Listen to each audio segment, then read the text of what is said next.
Sahabat pendidik Kabupaten Jember, kali ini saya kehadiran dua orang yang sangat cantik-cantik karena beliau-beliau akan membawa sesuatu kabar yang cantik juga ternyata.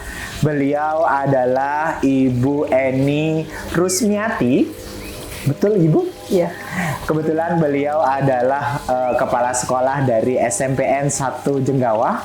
Dan yang satu lagi, ini jauh-jauh dari Puger. Kebetulan ibu ini diberi judul oleh orang tuanya adalah Ibu Fatimah Zahro SPDI. Beliau adalah Kepala Sekolah MI Darus Salam 2 Puger.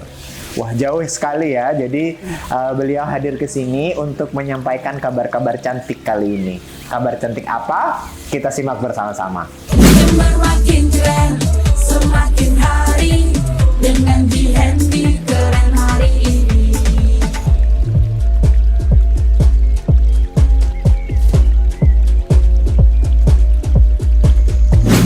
Apa kabar Ibu Eni? Apa kabar Bu Fatimah Zahro ya? Ya, Bisa ya saya panggilnya ya Bu, biar lebih akrab gitu. Iya. Jadi kabar cantiknya ini saya dengar-dengar bahwa ibu berdua atau sekolah ibu berdua ini salah satu dari 7 sekolah ya kalau nggak salah atau lebih gitu ya yang akan mewakili Kabupaten Jember untuk adiwiyata tingkat provinsi, betul begitu nggak? Oke. Saya mulai dari Bu Eni dulu. Bu Eni, apa sih latar belakangnya gitu ya? Kenapa kok SMP 1 Jenggawa ini mau mengikuti ajang tersebut atau mendapatkan gelar Adiwiyata Kabupaten Jember dan akan ditingkatkan lagi? Latar belakangnya apa sih Bu? Jadi ini berawal dari pikiran saya ketika memasuki pertama kali di SMPN 1 Jenggawa tahun 2022. Itu saya melihat banyak sekali sampah berserakan dan karakter anak yang tidak bertanggung jawab terhadap lingkungannya. Air mengalir dibiarkan, sampah berserakan juga tidak peduli. Akhirnya timbul pikiran dalam hati saya dan teman-teman otomatis ya, bagaimana kalau kita bersama-sama merubah karakter tersebut. Tentu saja banyak sekali tantangan yang harus kami hadapi ya, menghadapi itu karena itu sudah berlangsung bertahun-tahun, bahkan bisa saja sejak anak-anak sekolah dasar mungkin saja karakter seperti itu yang tidak peduli terhadap lingkungan itu sudah muncul dalam diri anak. Sehingga dari situlah kami bersama-sama, saya selaku kepala sekolah bersama Dewan Guru, karyawan juga wali murid mencapai kesepakatan bahwasanya sejak tahun 2022 ini kami mencanangkan dan berencana secara tepat gitu ya, tepat hati bahwasanya tahun 2023 sekolah kami akan mengikuti Adiwiyata Kabupaten. Dan itu ternyata berhasil ya Bu ya? Alhamdulillah berhasil secara perlahan-lahan. Secara perlahan. Jadi program yang saya lakukan pertama kali adalah melakukan refleksi dahulu. Dari mana sih sumber sampah ini? Oh, ternyata sumbernya dari sini, yaitu dari kantin sekolah. Ketika kita melihat sumber itu, maka yang kami lakukan pertama kali adalah memangkas sumber tersebut. Jadi sumbernya harus kita bunuh gitu ya. Sehingga dari kantinlah sampah itu berasal dan dari sanalah maka sampah itu harus dihilangkan. Sehingga sejak saat itu mulai tahun 2002 pertengahan sudah tidak ada lagi kantin maupun kopsis menjual makanan dengan plastik. Berarti bukan dipangkas ditutup, berarti tidak ya Bu ya, cuman dirubah aja begitu ya. Tanpa plastik, tanpa pewarna, tanpa pengawet, sehingga semuanya, karena saya punya prinsip bahwasanya anak-anak itu ada di sekolah selama 3 tahun. 3 tahun, kemudian mulai jam 6:30 pagi sampai jam 2 sore. Itu paling cepat. Kadang-kadang anak-anak juga tidak pulang kan, bahkan mengikuti ekskul bahkan sampai menjelang maghrib gitu ya. Kalau kita biarkan terus-menerus hal itu terjadi, maka itu akan berpengaruh pada kesehatan mereka. Betul. Kalau di tempatnya Bu Fatimah Zahro nih, kalau di Puger Bu, kalau di MI itu bagaimana? Kalau Bu, kebetulan kalau Bu ini kan SMP ya, mungkin anak-anaknya sudah mulai mengerti. Nah kalau di MI sendiri itu latar belakang Bu Fatimah Zahro ini membuat Adiwiyata Kabupaten dulu nih gimana? Apa yang latar belakangnya? Mulanya tuh begini Mas. Jadi kalau di madrasah kami itu saya sebut madrasah pinggiran karena memang deso banget gitu ya, madrasah pinggiran yang setiap harinya kalau tidak apa ya cerewet gitu ya, itu anak-anak itu sangat sulit sekali untuk disiplin. Tidak hanya terkait sama dunia atau sampah, berpakaian saja kalau tidak cerewet sekali itu sangat sulit. Nah, jadi kami tuh bermula dari, kalau yang adiwiyata ini kan saya berpikiran untuk mengadiwiyatakan ini pada tahun 2021. Tahun 2021 itu sudah digagas, masih merencanakan mengajukan ke DLH itu ya. Nah, tapi tahun 2002 tidak bisa dinilai karena memang kami belum siap. Kenapa belum siap? Karena pertamanya itu selain siswa belum dibudayakan dan belum berkarakter ke ramah lingkungan. Nah, selain itu siswanya itu masih sulit untuk dibentuk karakternya. Ini ada beberapa faktor. Nah, jadi saya itu mengumpulkan wali murid, bilang kalau madrasah di MI Darussalam 2 itu sudah akan mengajukan penilaian adiwiyata. Nah, setelah tahu sama tahu, nanti anak-anak itu setiap harinya itu sudah mulai dibudayakan untuk ramah sampah. Nah, seperti Ibu tadi, Bu Eni ya, sama sebenarnya. Kami itu tidak memiliki kantin yang bagus, kantinnya yang standar gitu belum, karena memang dueso banget. Jadi gini, mudahnya tuh begini, setiap guru harus memiliki speaker. Apa artinya? Jadi setiap guru ketika lihat sampah langsung ambil sampah, lihat sampah ambil. Dimulai dari guru. Dimulai dari guru. Dulu. Jadi kita tuh memiliki 5 budaya, Buddha 2 gitu, MI Darussalam 2, Buddha 2. Jadi salah satunya ada lihat sampah langsung ambil, lihat sampah langsung ambil gitu. Berlatar belakang dari banyaknya sampah yang sangat membludak, karena kita tidak hanya kantin, banyaknya warung yang ada di situ, tapi ada yang dari luar itu, ada yang dari luar. Nah, itu banyak sekali juga pedagang-pedagang dari luar itu juga membludak banget itu sampahnya. Jadi dari situlah kita menggagas itu. Jadi dimulai dari guru kalau Bu Fat memulainya ya. Jadi menggunakan dari ketika ada sampah diambil gitu ya. Kalau Bu Eni tadi memulai dengan bagaimana sampah sumber sampahnya yang dari kantin gitu Bu ya.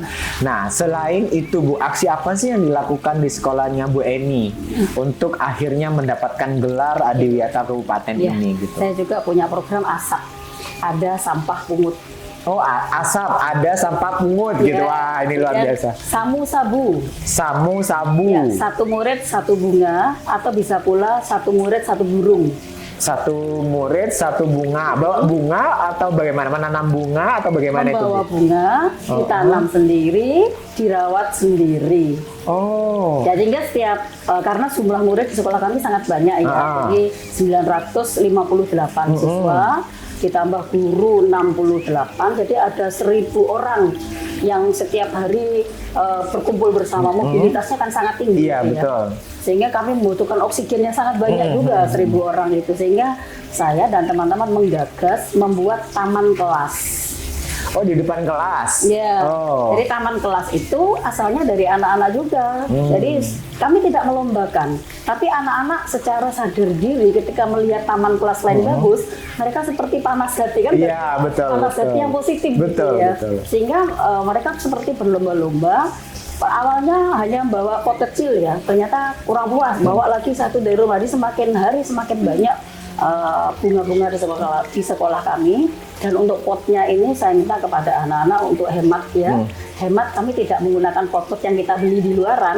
Kami memanfaatkan barang bekas, menggunakan botol yang besar itu atau galon. Galonnya sekarang ada. Dipotong sama anak-anak, dipotong sendiri, kemudian dilobangi. Itu berarti tidak membuat sampah baru ya Bu ya, justru menggunakan gitu ya. Dan tidak boleh membawa sampah dari luar. Kemudian ada juga membuat lubang biopori. Oh, di sekitar sekolahnya ada Iya, lubang satu bioporinya kelas gitu. punya 5. Jadi bayangkan kalau kami punya 31 kelas, ada berapa lubang biopori. Selain untuk menampung air hujan, kami juga membuat pupuk kompos di dalamnya. Jadi sampah-sampah organik kami masukkan ke lubang biopori. Kemudian oleh anak-anak dikasih, sudah pintar anak-anak itu ya, dikasih nasi basi. Beberapa minggu kemudian sudah panen, digunakan untuk pupuk taman-tamannya sendiri. Wah, sudah punya emas hitam sendiri dong berarti ya. Bia. Yang sangat menarik ini lagi teman-teman semuanya yang sedang nonton YouTube podcast kita hari ini ya. Tadi ada satu siswa, satu burung. Nah, kalau banyak burungnya dong, Bu. Banyak banget di sekolah saya. Itu dilepas bebaskan atau disangkar gitu, Bu? Ada yang disangkar, kemudian sangkar kecil ya. Tapi di sini anak-anak punya pilihan. Jadi kan ada anak putra, kamu mau bawa apa? Kamu mau bawa bunga apa bawa burung? Saya bawa burung aja, Bu. Gitu. Oh. Sehingga kalau sore hari pulang sekolah burungnya Dikandangkan. Oh, dijadikan satu. di sekitar ruang pramuka. Supaya lebih mudah pengawasannya kalau jadi satu. Kemudian pagi datang diambil sendiri, taruh ada yang di pohon, ada yang di depan kelas. Berarti ini udah budaya mencintai lingkungannya udah mulai kebentuk dong, Bu, kalau begitu. Kalau sebelum ini ya melihat bunga itu tangannya kan sudah anak-anak Mereti gitu ya, Bu ya. ada pejambu belum besar udah diambil. Sekarang silahkan datang berkunjung ke SMP 1 Jenggawa. Kami juga punya taman buah. Oh, juga ada taman buah juga. Nah, dan itu semuanya berasal dari anak-anak. Taman hidroponik juga ada, dan anak-anak semua yang melakukan karena sudah besar kan. Iya. Sudah SMP. Jadi kami tidak usah memerintah, gitu. Tidak usah memerintah. Anak-anak sudah punya jadwal sendiri. Kapan saya harus begini, kapan harus begini. Gitu. Wah, ini luar biasa ya teman-teman. Kemarin saya juga mendengar bahwa akan ada yang namanya Eko Patroli. Nah, kayaknya kalau udah sekolah-sekolah di Kabupaten Jember sudah seperti sekolahnya Bu Eni dan sekolahnya Bu Fat nih, kayaknya Eko Patroli ini akan lebih sukses lagi nantinya gitu ya. Kalau Bu Fat sendiri nih, tadi contohnya misalkan ketemu sampah langsung comot gitu, langsung ambil gitu ya. Aksi apa lagi sih Bu yang ada di sekolah Ibu nih yang membuat anak gitu membudayakan dirinya untuk mencintai lingkungan? Ya. Jadi selain tadi ada sampah langsung ambil, kita itu ada ini membuat pot sampah dari popok. Pot sampah dari popok. Dari sampah popok bayi. Popo bayi pampers itu. Pampers, seperti itu ya. Jadi dari rumah sudah dibersihkan gelnya itu, sudah dijemur, jadi dibawa keringnya dan sudah bersih. Untuk satu pot itu kan butuh 2. Nah, jadi anak-anak dibudayakan, jadi cari, jangan yang baru, tapi cari yang tidak ada BO-nya gitu. Anak kecil tuh bukannya awes heboh. Jadi gimana kalau ada BO-nya? Nggak boleh. Jadi cari yang hanya pipis gitu ya? Ada pipisnya saja. Itu kita kalau hanya dibuat pot sampah yang tidak menarik gitu, saya sepertinya kurang bagus gitu ya. Jadi dari popok itu dicampur dengan semen, kemudian itu saya mengasih cat, terus cat putih dasarnya, kemudian kayak pelamir gitu. Jadi bagus, taruh di tembok-tembok pagar tembok sekolah. Tuh, jadi tak kasih bunga gantung. Oh, jadi popok itu jadi pot akhirnya. Gitu ya. Wah, ini menarik sekali gitu ya. Kalau selama ini kan popok ya udah selesai buang gitu ya. Banyak numpuk, banyak di belakang rumah siswa. Kita tanya kan, banyak Bu, kita punya adik gitu, berapa? Satu kresek banyak itu, tapi dibersihkan gelnya. Oh, berarti gelnya dibuang, terus plastiknya karena kan kainnya itu ya Bu. Dijemur dulu kering, baru dibawa ke sekolah. Wah, ini menarik sekali ya Bu Dicampur ya. sama semen. Setelah dicampur sama semen, nanti dibuat citaan. Baru dibentuk Pakai pot. itu. Misalkan Gitu ya. kita mau pot yang duduk atau pot gantung, pot yang digantung itu kan apa? Krepes itu Mas ya. Iya. Wah, ini luar biasa. Mungkin ya para pemirsanya podcast ini, mungkin ada dari perusahaan popok nih yang mau mensponsori nih MI Darussalam 2 ini luar biasa ya, reuse-nya begitu digunakan untuk menjadi barang yang berguna gitu ya.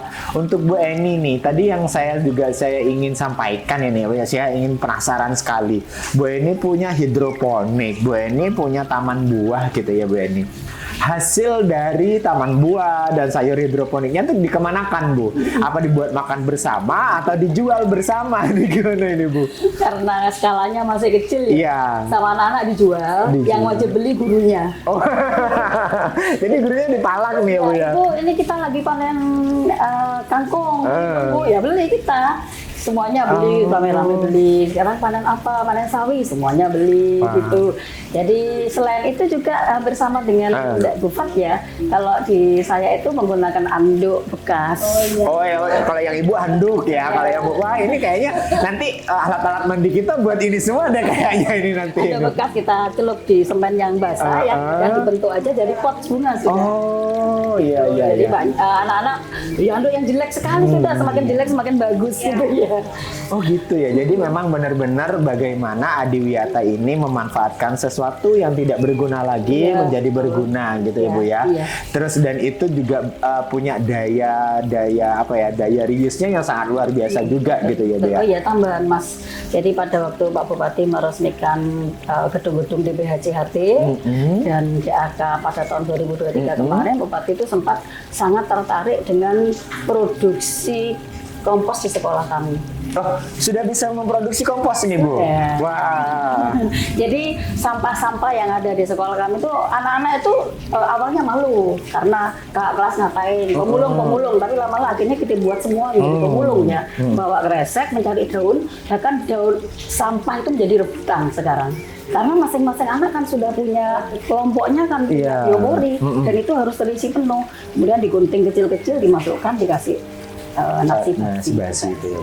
Wah, jadi ini bisa jadi pendapatan baru dan anak-anak juga mempunyai budaya yang sangat luar biasa, peduli lingkungan dan mungkin pengalaman ini nanti diterapkan di rumah dan ini akan berdampak sangat luar biasa gitu ya.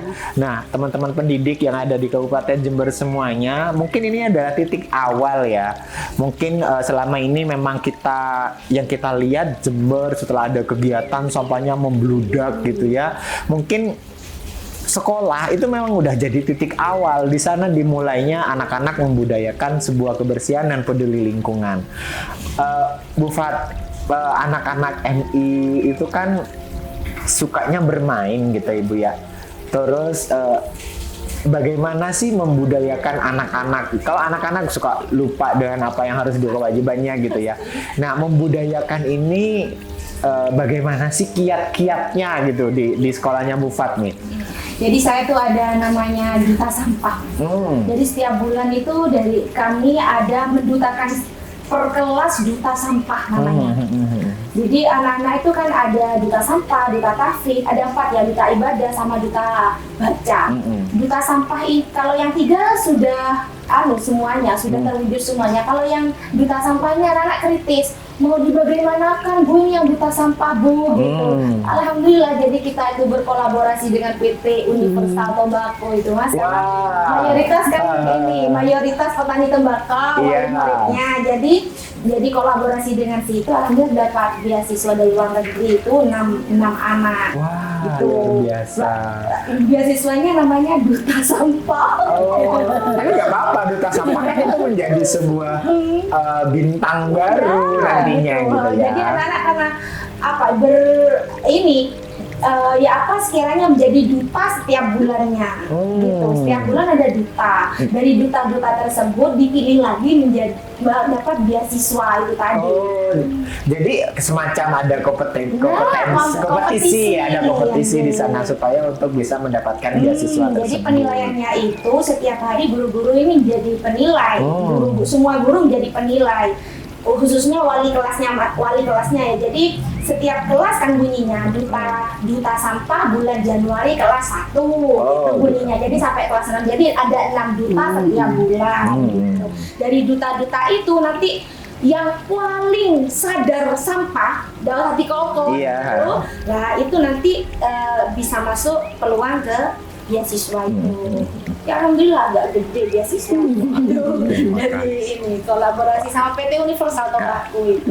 Luar biasa. Greenhouse-nya ya sama, dibantu sama Universal, terus pemilahan sampah kertas sama plastik juga dibantu. Oh, berarti ada pendampingan dari dunia industri ya. Wah, berarti sudah ada kerjasama yang sangat luar biasa. Apa yang Bu Eni lakukan untuk meminimalisir pro kontra tersebut di kegiatan tersebut, Bu? Yang kami lakukan yang awal tadi sampaikan, kita mulai dari nol. Semua kantin koksis dilarang menjual makanan yang mengandung styrofoam, mika, plastik, makanan berwarna, berasa, semuanya dilarang pelan-pelan. Jadi 6 bulan masa percobaannya. Setelah itu baru sejak 1 Januari 2023 dilarang penuh itu semuanya. Jadi anak-anak punya bank botol. Bank botol itu oleh anak-anak tutupnya digunakan untuk keterampilan, jadi bisa untuk kursi, hiasan dinding dan sebagainya. Sedangkan botolnya itu dijual, anak-anak bahkan tahu harganya per kilonya itu 3.000 botol itu. Nah, uangnya dikemanakan oleh anak dibuat untuk menghias tamannya. Oh, wah, merinding saya dengernya, luar biasa sekali. Teman-teman pendidik yang ada di Kabupaten Jember mungkin ini ya, jadi ini adalah cerita awal dari 2 orang kepala sekolah yang sangat hebat karena sudah ada Adiwiyata Kabupaten, bahkan peduli lingkungannya sudah mulai membudaya gitu ya Bapak Ibu. Mungkin Bapak Ibu yang ada di rumah, Bapak Ibu ingin datang ke SMP 7 bisa ya Bu ya? SMP 1 Jenggawa. SMP 1 Jenggawa ini bisa Silahkan, gitu ya. silahkan. Oh gitu. Kami terima dengan senang hati, dan kebetulan sudah banyak sekolah yang melakukan Studi edukasi. Jadi gurunya dengan muridnya berkunjung ke sekolah kami, murid ketemu murid gitu ya, Iya. guru ketemu guru, saling berbagi ilmu. Jadi kami juga punya pokja yang siap menerima tamu kapanpun datang. Wah. Gitu. Saya juga penasaran nih dengan yang popok tadi Bu ya, pokoknya ya. Bukan ini kayaknya juga perlu gitu ya. Karena ini akan benar-benar berdampak sekali dari lingkungan. Toh selama ini yang di sungai-sungai itu banyak sekali gitu ya yang Injak-injak. iya bener, itu sangat luar biasa. Terima kasih Ibu, inspirasi yang sangat luar biasa, dan ini menggugah kami untuk para pendidik di Kabupaten Jember untuk membuat sekolah peduli lingkungan dan akan sejalan dengan program pemerintah Kabupaten Jember yang akan ada Eco Patrol nantinya gitu ya. Saya akhiri ya obrolan asik dan cantik kali ini. Kita akan berjumpa lagi di lain kesempatan. Wassalamualaikum warahmatullahi wabarakatuh.